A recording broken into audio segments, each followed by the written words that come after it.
আমরা তো জানি জন্মদিন উদযাপন করা জায়েজ নেই, কিন্তু আমরা দেখলাম বন্যা দুর্গত ক্যাম্পে শিশুর জন্ম উপলক্ষে আসন্না ফাউন্ডেশন ভালো খাবার আয়োজন করেছে। এটা কিভাবে জায়েজ হতে পারে? শনিবার আর বুধবার নাকি নখ কাটা যায় না, এটা কি সত্য? ঘুমানোর জায়গায় নামাজ পড়লে নামাজ হবে কিনা? ভাদ্র মাসে মেয়ে বিয়ে দিলে অমঙ্গল হয় বলে গ্রামাঞ্চলে শোনা যায়, এটা কি সঠিক? আমাদের এলাকায় কিছু মানুষ বলে কবরে মাটি দিলে তিনি 3 মুষ্টি দিতে হবে, এর কম দেওয়া যাবে না, এটা কি ঠিক? 4 রাকাত নামাজ ভুলে 3 রাকাত পড়ে সালাম ফিরিয়ে ফেললে করণীয় কি? কোনো মহিলা অন্তঃসত্ত্বা থাকা অবস্থায় তার কোনো আত্মীয় মারা গেলে তাকে দেখতে দেওয়া হয় না, এতে নাকি মৃত ব্যক্তির কষ্ট হয়। আসলে কি অন্তঃসত্ত্বা অবস্থায় মৃত ব্যক্তিকে দেখার পরে সেটা আছে? জোহরের সুন্নতের 3য় রাকাতে থাকা অবস্থায় জামাত শুরু হয়ে গেলে করণীয় কি? চলুন তাহলে আর বিলম্ব না করে আমরা প্রশ্নোত্তর আলোকিত প্রবেশ করি। আমাতুল্লাহ হাফেজ আপনি লিখেছেন শনিবার আর বুধবার নাকি নখ কাটা যায় না, এটা কি সত্য? নখ কাটার নির্দিষ্ট কোনো দিনক্ষণ নাই যে এই সময় নখ কাটতে হবে বা এই সময় নখ কাটা যাবে না। সারা সপ্তাহের যে কোনো সময় যে কোনো দিন রাতে দিনে আপনি নখ কাটতে পারবেন। শুক্রবার নখ কাটাকে কেউ কেউ মুস্তাহাব বলেছেন, কোনো সালাফের আমল রয়েছে। এর বাইরে আসলে এটাকে সুন্নাহ বা ওই দিনই কাটতে হবে এমন কোনো বাধ্যবাধকতা নেই, আর নিষেধাজ্ঞা তো কোনো দিনের জন্যই নাই। বিদায় শনিবার বুধবারে নখ কাটা যাবে না মর্মে কথা যদি কেউ বলে থাকেন, সেটি নিছকই কুসংস্কার এবং দলিলবিহীন একটি কথা। এমনি আমজাদ হোসেন আপনি লিখেছেন ঘুমানোর জায়গায় নামাজ পড়লে নামাজ হবে কিনা? যে জায়গাটা আপনি ঘুমিয়ে থাকেন বা শুয়ে থাকেন বা যেটা আপনার শোবার ঘর, শোয়ার জায়গা, সেখানে নামাজ পড়েছেন, যদি পবিত্র হয়, পাক হয়, নামাজ হয়ে যাবে, কোনো অসুবিধা নেই। তবে নামাজের যাতে মনোযোগ থাকে সেরকম জায়গা থাকা উচিত। ধরুন সেখানে ঘুমানোর জায়গা, সেখানে হয়তো কালারফুল নানা বিছানা টিছানা আছে, সেটা আপনার মনোযোগ নষ্ট হতে পারে। এরকম হলে সেখানে বিছানা বিছিয়ে নেবেন, জানাজ বিছিয়ে নেবেন বা এমন কিছু বিছিয়ে নেবেন যে আপনার মনোযোগকে নষ্ট না করে। এমনি মুস্তাফিজুর রহমান লিখেছেন তেলাওয়াতের সেজদার বিধান কি? যদি সেজদা না করা হয় তাহলে কি গুনাহ হবে? ভাই মুস্তাফিজুর রহমান, তেলাওয়াতের সেজদা দেওয়া ওয়াজিব। আপনি কোরআন কারীমের সেজদার যে আয়াতগুলোতে সেজদা বিষয়ক নির্দেশনা রয়েছে এবং তার পাশে সেজদা লেখা আছে, এগুলো তেলাওয়াত করলে আপনাকে সেজদা দিতে হবে। আর সেজদা যদি আপনি না করেন, যেহেতু ওয়াজিব, অতএব ওয়াজিব তরকের গুনাহ হবে। জান্নাতুল ফেরদাউস লিখেছেন কোনো মহিলা অন্তঃসত্ত্বা থাকা অবস্থায় তার কোনো আত্মীয় মারা গেলে তাকে দেখতে দেওয়া হয় না, এতে নাকি মৃত ব্যক্তির কষ্ট হয়। আসলে কি অন্তঃসত্ত্বা অবস্থায় মৃত ব্যক্তিকে দেখার পরে নিষেধাজ্ঞা আছে?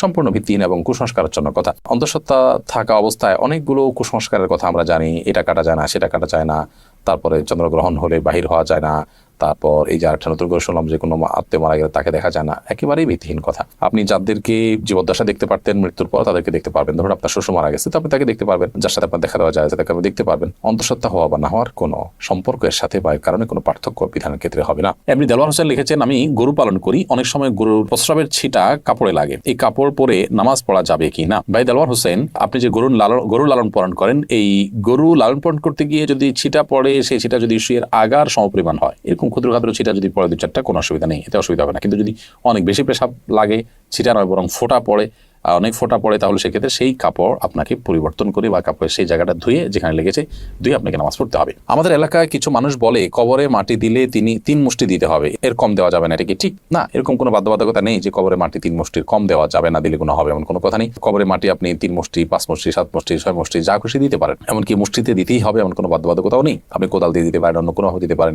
মৃত ব্যক্তিকে দাফন করা ফরজে কিফায়া। সমাজের কিছু মানুষ যদি সেটি করেন, সবার তরফ থেকে সেটি আদায় হয়ে যায়। অতএব মৃত ব্যক্তিকে দাফন করার এই কাজ আপনি শরীক করেন, একটু মাটি দিলেন, এটা সবের কাজ, সেটা আপনি করেন। বাট আপনার এটা মাথায় রাখা দরকার যে 3 মুষ্টি দিতে হবে এরকম কোনো বাধ্যবাধকতার কথা কোরআন বা সুন্নাহর কোথাও বলা হয়নি। এমডি মুখলেসুর রহমান আপনি লিখেছেন 4 রাকাত নামাজ ভুলে 3 রাকাত পড়ে সালাম ফিরিয়ে ফেললে করণীয় কি? 4 রাকাত নামাজ যদি 3 রাকাত পড়ে সালাম ফিরিয়ে ফেলেন এবং সালাম ফেরানোর সাথে সাথে মনে পড়ে, তাহলে ওই অবস্থা আপনি দাঁড়িয়ে যাবেন, আরো 1 রাকাত যুক্ত করে তারপর শেষে সেজদায়ে সাহু দিবেন। ইনশাআল্লাহ তাতে আপনার সালাত আদায় হয়ে যাবে। যদি সালাম ফেরানোর পর কথাবার্তা বলেছেন, উঠা বসা করেছেন বা সালাত ভঙ্গকারী কোনো কিছু হয়েছে, হাঁটাচলা করেছেন, এরপরে আপনার মনে পড়েছে, তাহলে ওই সালাত পুনরায় আপনাকে আদায় করতে হবে। অর্থাৎ হাঁটাচলা করেছেন, উঠা বসা করেছেন, কথাবার্তা বলেছেন, এরপর আবার 1 রাকাত প্লাস করে সেজদায়ে সাহু দিলে কিন্তু আর হবে না। 4 রাকাত সালাতকে 3 রাকাত আদায় করেছেন, করে সালাম ফেরানোর সাথে সাথে মনে পড়লো বা সালাম ফিরিয়েছেন, কোনো সালাত ভঙ্গকারী আর কোনো কাজ করেননি, মনে পড়েছে, তাহলে তৎক্ষণাৎ তার সাথে আরো 1টি রাকাত যুক্ত করে সেজদায়ে সাহু দিবেন, সালাত হয়ে যাবে ইনশাআল্লাহ তাআলা। এসএইচ মোহাম্মদ আল জাবির আপনি লিখেছেন ভাদ্র মাসে মেয়ে বিয়ে দিলে অমঙ্গল হয় বলে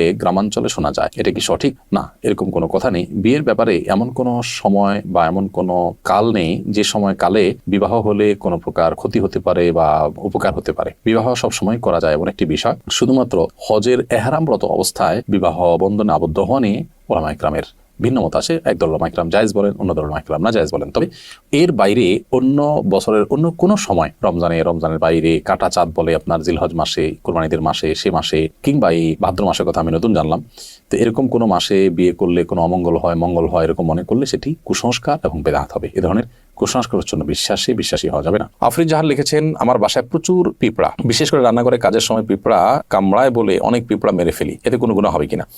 পিঁপড়া যদি আপনি মারেন এতে গুনাহ হবে না, কিন্তু আগুন দিয়ে পুড়িয়ে পিঁপড়া মারবেন না।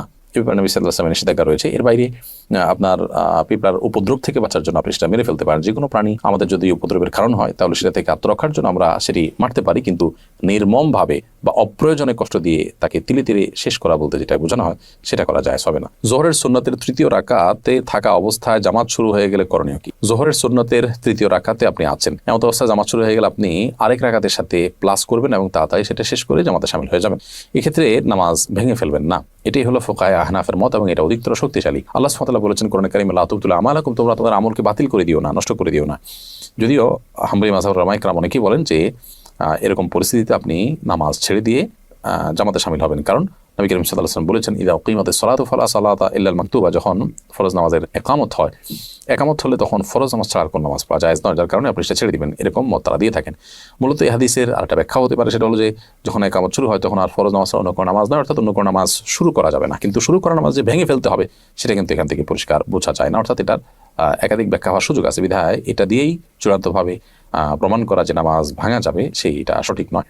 হাসানুল সিয়াম আপনি লিখেছেন, শুনেছি কেউ নেশাগ্রস্ত হলে 40 দিন ইবাদত কবুল হয় না। এখন প্রশ্ন হলো, কেউ নেশা করার পর 40 দিন না হওয়ার আগেই যদি তার ভুল বুঝতে পারে এবং তওবা করে ফিরে আসতে চায়, তবে কি সে ইবাদত করতে পারবে? প্রথম কথা হলো, ইবাদত তো করতেই হবে তাকে। পারবে মানে কি? ইবাদত করতে শুধু পারবে না, ইবাদত করাটা তার জন্য আবশ্যক। 40 দিন ইবাদত কবুল হবে না এই ভেবে তিনি যদি 40 দিন নামাজ পড়া বাদ দিয়ে রাখেন তাহলে তো ডাবল গুনাহ হবে তার। কবুল না হওয়ার দুইটা অর্থ আছে। একটা অর্থ হলো যে বিশুদ্ধই হবে না, আরেকটা হলো যে ইবাদত করেছেন সেটা কাগজে কলমে বিশুদ্ধ হয়েছে, বাট আল্লাহ তাআলার কাছে সেটা অ্যাকসেপ্টেবল হবে না। তো এখানে নেশাগ্রস্ত হলে 40 দিন ইবাদত কবুল হবে না মানে দ্বিতীয়টা উদ্দেশ্য, অর্থাৎ আপনি সঠিকভাবে যথাযথভাবে করে থাকলে আপনার নামাজ হয়ে গেছে, বাট আল্লাহর কাছে সেটা কাউন্টেবল হবে না, অ্যাকসেপ্টেবল হবে না। এখন প্রশ্ন উঠতে পারে, আল্লাহর কাছে অ্যাকসেপ্টেবল না হলে করে লাভ কি? উত্তর হবে যে আপনি করে দায়মুক্ত হলেন, অন্তত আপনাকে আল্লাহ নির্দেশ করেছেন, নির্দেশ পালন করেছেন, সে কাজটা অন্তত হয়েছে। আল্লাহ কবুল কি করলেন না সেটা তো আরেকটা বিষয়। তো এই জন্য এরকম পরিস্থিতিতে নামাজ বা অন্যান্য ইবাদতগুলো আমাদের ঠিক অব্যাহত রাখতে হবে।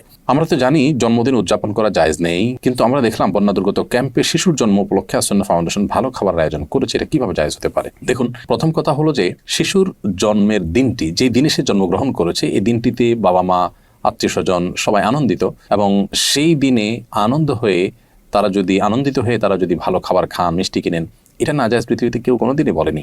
শিশুর জন্মের দিনে ভালো খাবার ব্যবস্থা করা আর প্রতি বছর জন্মদিন উদযাপন করা, কেক, মোমবাতি সহ, যেগুলোর প্রত্যেকটার আলাদা আলাদা ধর্মীয় ব্যাখ্যা আছে। কেক কেন ব্যবহার হয় জন্মদিনে, অন্য কোনো কিছু থাকতে কেক কেন, মোমবাতি কেন জ্বালানো হয়, এগুলো নিয়ে আপনি যদি একটু সোশ্যাল মিডিয়াতে অথবা আপনি গুগলে যদি সার্চ করেন তাহলে দেখতে পারবেন যে এর পেছনের রহস্যগুলো কি। অতএব ওই জিনিসগুলো একটা, আর জন্ম হয়েছে শিশুর, সে উপলক্ষে ওই দিনে মিষ্টি খেলেন, ভালো রান্না করলেন, যে কোনো আনন্দের ঘটনাকে কেন্দ্র করেই তো আমরা ভালো কিছু খাই। সেটাকে পৃথিবীর কোনো আলেম মানে নাজায়েজ বলেনি। দুটিকে যদি আমরা গুলিয়ে ফেলি তাহলে তো ভুল হবে। এবং সেই সাথে এটাকে কেউ ইবাদত শরিয়ার কাজও মনে করছে না। দুইটা জিনিস এখানে। জন্ম দিবস উদযাপন যেটি বছর বছর হয়ে থাকে, সেখানে যে সমস্ত আইটেমের প্রয়োজন হয় সেগুলো অগ্নি পূজকদের বিভিন্ন বিশ্বাস থেকে এসেছে, তাদের কৃষ্টি বা কালচার। আর যে কোনো আনন্দের বা যে কোনো সুখের কোনো ঘটনা আসলে তখন খুশি হয়ে নিজেরা ভালো কিছু খাওয়া বা খাওয়ানো, সেটাকে পৃথিবীতে কেউ নাজায়েজ বলেনি, এবং দুটি কখনো এক জিনিস নয়। এই পার্থক্যটা আমাদের করতে হবে। আমরা অনেক সময় এই বিষয়গুলোকে গুলিয়ে ফেলি। অ্যাক্সিডেন্টের কারণে আমার পায়ে প্লাস্টার লাগানো হয়েছে, এটা ভেজানো যাবে না, এমন অবস্থায় গোসল ফরজ হলে কি করব? অ্যাক্সিডেন্টের কারণে আপনার পায়ে যে প্লাস্টার লাগানো হয়েছে পায়ে বা হাতে, সেই প্লাস্টার যদি ভেজানো না যায় পানিতে, তাহলে ওখানে প্লাস্টিক দিয়ে বিভিন্নভাবে পেঁচিয়ে তারপর আপনি গোসল করবেন। আর যদি সেখানে প্লাস্টিক দিয়ে পেঁচিয়ে গোসল করলেও পানি লেগে যাওয়ার আশঙ্কা থাকে, তাহলে কোনোভাবে কোনো কিছুতে রেখে উঁচুতে কোনো একটা মোড়াতে বা কিছুতে রেখে এরপর আপনি আলতো করে পানি দিয়ে বাকি শরীর ধোবেন, এবং সেই ব্যান্ডেজের জায়গাটা বা প্লাস্টারের জায়গাটা ভিজা হাত দিয়ে উপর দিয়ে আপনি মুছে নেবেন। ব্যাস, তাতে ইনশাআল্লাহ আপনার গোসল হয়ে যাবে। একইভাবে আপনি উযু করবেন।